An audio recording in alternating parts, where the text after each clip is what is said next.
Umugoroba mwiza bakunzi ba Kabara TV1 tubifurije gukomeza kugubwa neza aho muherereye ku migabane itandukanye. Turi ku mugoroba kuri uyu wa gatanu tariki 26 z'ukwezi kwa 12 umwaka n'ibihumbi 2025. Ngiye tugiye kubana nitwa Nkomezi James. Amakuru yacu rero akaba agiye kwibanda mu karere k'Imurenge. Uyu munsi intambara yongeye kubura mu misozi y'Imurenge, igitero gikomeye c'ingabo za leta ya Kinshasa ndetse n'ababashigikiye bagabye igitero mu gace ka Rwitsankuku.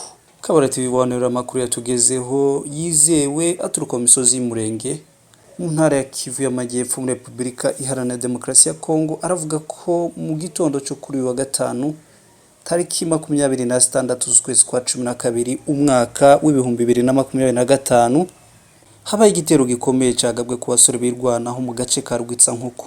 Nkuko Minembwe Capital News dukesha inkuru yabitangaje, abatanga buhamya bo muri ako gace bavuze ko igitero cagabwe n'ihuriro ry'ingabo za leta ya Kongo zigizwe na FARDC ifatanyije n'ingabo z'u Burundi, imitwe ya Wazalendo ndetse n'umutwe wa FDLR. Abaturage bavuga ko imirwano yatangiye kare cyane mu gitondo, yumvikanyemo amasasu menshi y'imbunda nto n'iziremereye ndetse n'ibisasu bikomeye byaturikaga bikumvikana mu bice bitandukanye bikikije Rwitsankuku, ari two Minembwe na Mikenke ndetse no mu tundi duce duhana imbibi n'aka gace ka Rwitsankuku. Ibintu byateye ubwoba bukabije mu baturage.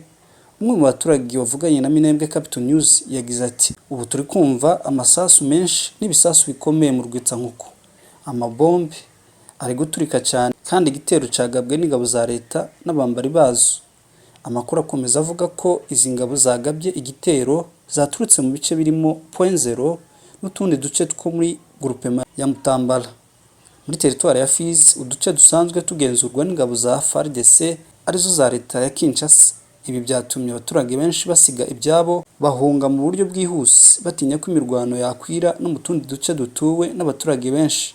Nubwo bimeze bityo, amakuru amwe avuga ko ava muri ako gace aravuga ko umutwe wa twirwaneho watabaye abaturage utangira gusubiza inyuma iri huriro ry'ingabo za leta ndetse n'ababafasha. Kugeza ubu ntiharamenyekana imibare nyayo y'abaguye cyangwa bakomerekeye muri ibyo bitero, ariko ubuhamya bugaragaza ko igihombo ari kinini haba ku buzima bw'abantu ndetse n'imitungo ihangirikira. Ibi bitero bibaye mu gihe utu duce twinshi tw'Imurenge twari tumaze igihe gito tutarangwamo imirwano yeruye. Uretse ibitero bya hato na hato byo mu kirere byagabwaga na FARDC ikoresheje drones n'indege z'intambara zo mu bwoko bwa Sukhoi 25.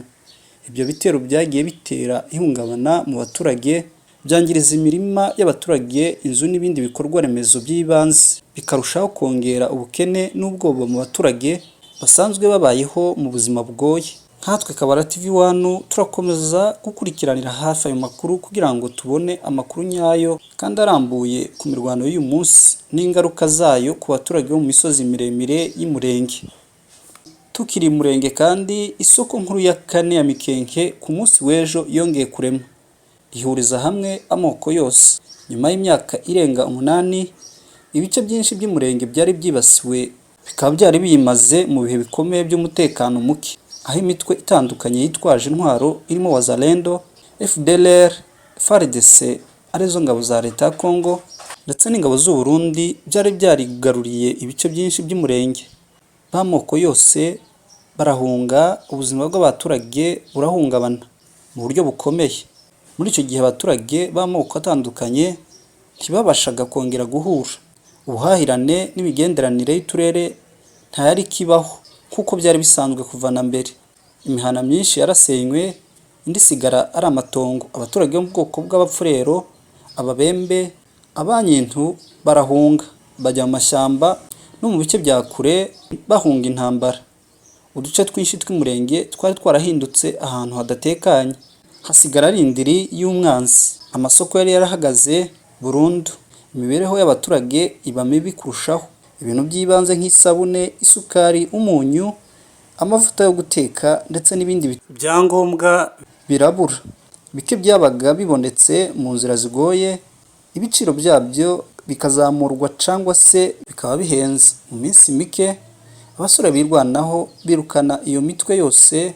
Kuri ubu twirwanaho akaba ariyo iyoboye ako karere k'Imurenge. ariko kuri ubu inkuru iri kuvugwa naho isoko y'ejo ku wa kane yaremye mu Mikenke. Amakuru aturuka mu gace ka Mikenke aravuga ko isoko nkuru ya kane yongeye kurema ku mugaragaro, ikaba yaritabiriwe n'abaturage b'amoko yose, ikintu cyari kimaze igihe kirekire kitarangwa muri ako karere. Isoko yabaye ikimenyetso simusiga cy'uko amahoro n'ituze bitangiye kugaruka mu murenge. Kuko amakuru agera kuri Kabara TV1 akomeza bitangaza, muri iyi soko hagaragayemo abanyamurenge batuye muri ako gace ka Mikenke, ababembe baturutse mu gace ka Gipupu, abapfurero baremye baturutse ku Wagati, abanyintu bari baturutse Sanganya. Ibi byose byerekana ko ubwiyunge, icyizere n'imibanire myiza byongeye gutangira kubakika hagati y'abaturage nyuma y'imyaka myinshi y'amacakubiri n'ubwumvikane buke bwatewe n'intambara. Abaturage bavuga ko ibicuruzwa by'ibanze byatangiye kuboneka buhoro buhoro muri iyi soko, birimo ibiribwa, imyambaro n'ibindi byifashishwa mu buzima bwa buri munsi. Ibi byatumye benshi bongera kugira icyizere cy'ubuzima bw'ejo hazaza, abantu bakongera kubana nka kera nk'uko byahoze.